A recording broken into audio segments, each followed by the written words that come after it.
So in this segment of our training session here, we're going to concentrate on how to deal with laptops. We got lots of laptops in all the time, and we're going to kind of look into a summary on how to move and harvest the three most flexible interchangeable parts that a laptop generally has, which is a hard drive, the RAM, as well as the batteries. A lot of times with laptops, you have a lot of the parts already kind of welded into the motherboard itself, automatically by default. So those are not things that you can actually harvest or change or upgrade very much because they're already kind of welded onto the onto the motherboard. So it is what it is, and you have to kind of deal with it. So we're going to concentrate on the things that we can change again, which is hard drives, RAMs, and a lot of times batteries, basically.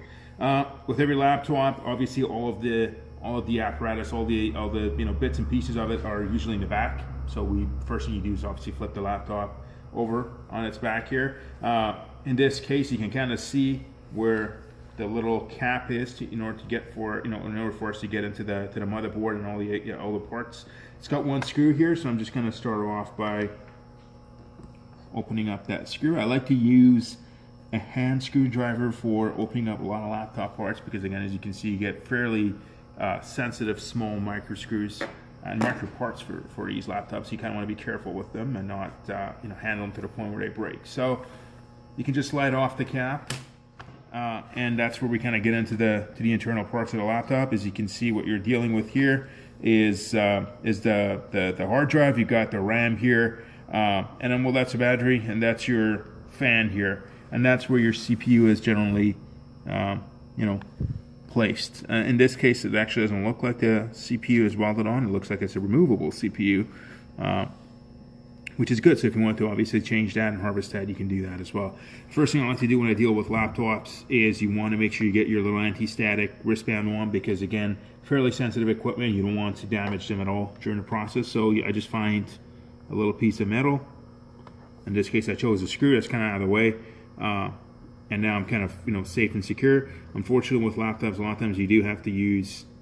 It's hard to use big work gloves on them, but you can kind of make that judgment call as you go along. I do still like to have one hand with a glove in order to be able to kind of do most of the dismantling and taking out of parts using the glove hand.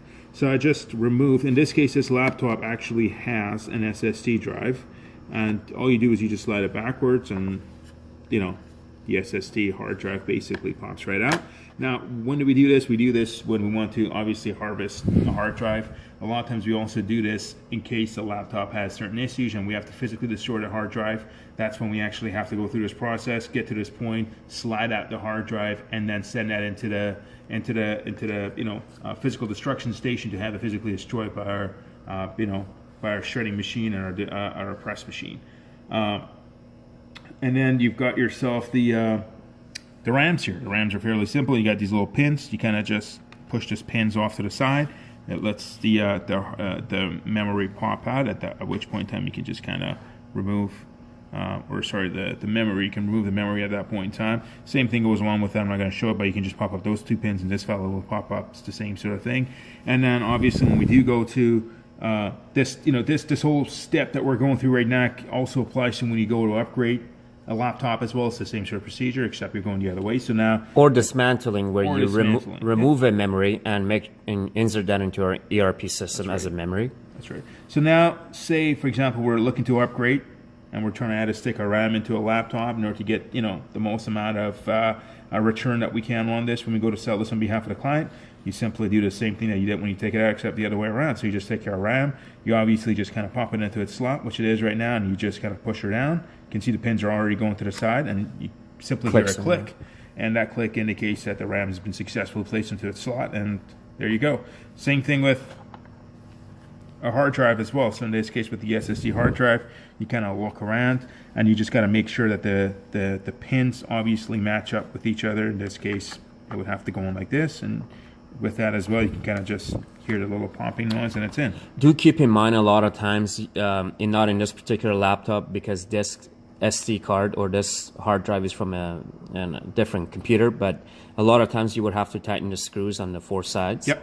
Well, there's generally a bracket that goes along like a little hard drive essentially holder that would have this guy screwed onto first, or any other hard drive, and then that whole bracket, that whole apparatus will now get inserted into the. In that situation, first open up the screws and then remove the hard drive.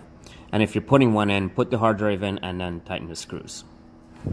Then there's the battery. The battery is very straightforward. You generally have a release button with a laptop, at which point you just hold the button down, and you're allowed to now remove the battery of the laptop. And this is generally done for the cleaning process as well, which we'll proceed to next, because we want to make sure that we dust that. There's lots of dust generally accumulated underneath where the battery actually is installed on. And again, with the CPUs, we're not going to go through that process right now, but it's very, very simple. You literally have 3, or in this case, 5 screws. And it's all listed, so you can see 1, 2, 3, 4, and screw number 5. So there's 5 screws that you literally have to remove to pop out the plate. And the rest, you follow the PC method on how to swap and put the CPU back in. Yep.